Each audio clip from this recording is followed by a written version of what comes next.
அம்பாள் அங்க தேவதையாகவும், அப்புறம் பீட தேவதையாக வச்சு, அதுக்கப்புறமா திதி நித்திய பூஜையாகவும், அதுக்கு பிற்பாடு அம்பாளை வந்து அவளோட ஆவரணம், அதாவது அம்பாள் வந்து ஒரு ஸ்ரீசக்கர தேர்ல வாராகி மாதங்கி கூட அவ வந்து சென்ட்ரல்ல உட்காந்துருக்கிற மாதிரி ஐதீகம். அந்த அவ உட்காந்துருக்கிற ஆவரணத்துல மட்டும் சுத்தி துர்கை இருப்பாள்.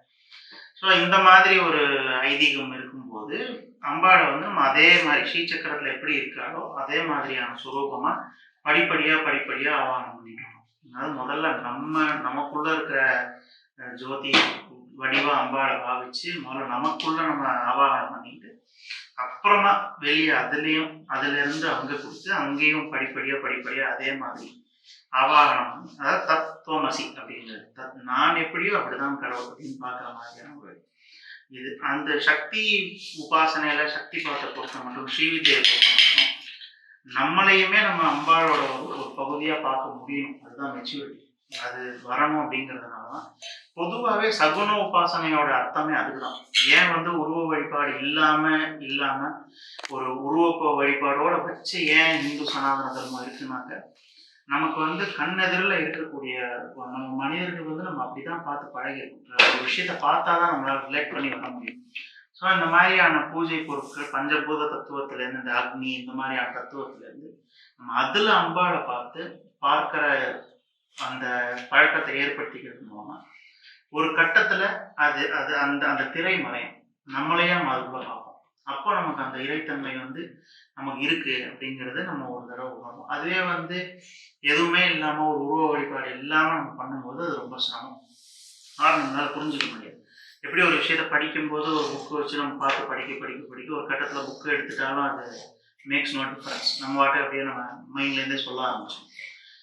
இந்த மாதிரி பூஜைகளில் வந்து நம்மளையும் அம்பாளை பாவிச்சு பூஜை பண்றதையும் அம்பாளை பாவிச்சு அப்போ ஒரு கட்டத்தில் நம்ம வேண்டிக்கிறோம். இந்த மாதிரி பூஜைகள் பண்ண நமக்கும் அவளுக்கும் இருக்கக்கூடிய அந்த ஒரு அனுகிரகம் வந்து ஈக்குவலா வரணும். அவள் நமக்கு வந்து அந்த நம்ம கூட வந்து அவள் நமக்குள்ள நிறைஞ்சு இருக்கணும் அப்படிங்கிறதுதான் முக்கியமான ஒரு பிரார்த்தனை.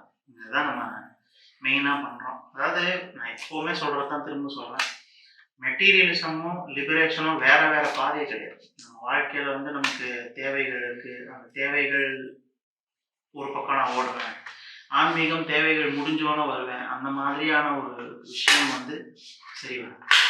அதாவது இது ரெண்டும் வேறையா பார்க்கறதே என்னை பொறுத்த மட்டும் அது சரி வராது. ஏன்னா நமக்கான தேவைகளை நம்ம பூர்த்தி ஆகும்போது அதை எங்கேயோ ஒரு இடத்துல சமர்ப்பிப்போம். அது குழந்தைகளாகட்டும், வீடா இருக்கட்டும். அந்த சமர்ப்பணத்தோட ஹையர் லெவல் தான் கடவுள். நம்ம யாருக்காகவோ நம்ம ஏதோ செய்யும் போது தான் நம்ம திருப்தி அடையும். அப்போ நம்மளோட ஒட்டுமொத்த வாழ்க்கையும் அதை நோக்கி போகணும் அப்படிங்கிறது வந்து அதோட பிகர் வெர்ஷன் தான். ஸோ நம்ம எவ்வளோ நம்ம வந்து ஒரு பூர்ணத்துவமாக நம்ம மெட்டீரியலாக ஆகணுமோ, ஒரு நல்ல ஒரு அர்த்தம், அதாவது நல்ல பணம் காசு எல்லாம் வருதோ அவ்வளோக்கு நமக்கு சேவை மனப்பான்மை இன்னும் உயரும். அவ்வளோக்கு நம்ம கொஞ்சம் கருமையாக இருக்க மாட்டோம். ஸோ அதனால வந்து இறைவன் நமக்கு எவ்வளோ தூரம் அனுகிரகம் பண்ணுறாரோ அவ்வளோ தூரம் நமக்கு வாழ்க்கையில எல்லாம் சுமூகமாக அமையும். ஸோ அது ரெண்டும் ஒன்றுக்கு ஒன்று முரண்பாடான விஷயங்கள் கிடையாது.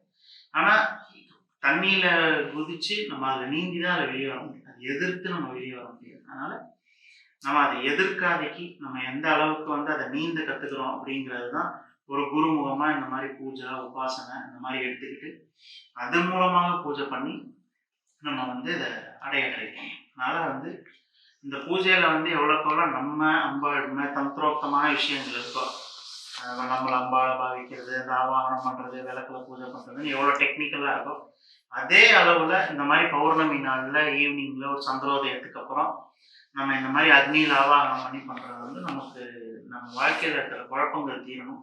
நம்ம ரெண்டாவது நம்மளோட பேங்க் பேலன்ஸ் கொஞ்சம் நல்லா இருக்கணும். அப்படின்னா தான் நம்ம இன்னும் மேலும் கொஞ்சம் நல்லா வர முடியுங்கிறதுனால நம்ம இந்த மாதிரியான பூஜை பண்ணுறோம். அடுத்து நைவேத்தியம், அதுக்கப்புறமேட்டு யதாஸ்தானம் எப்படி விளக்க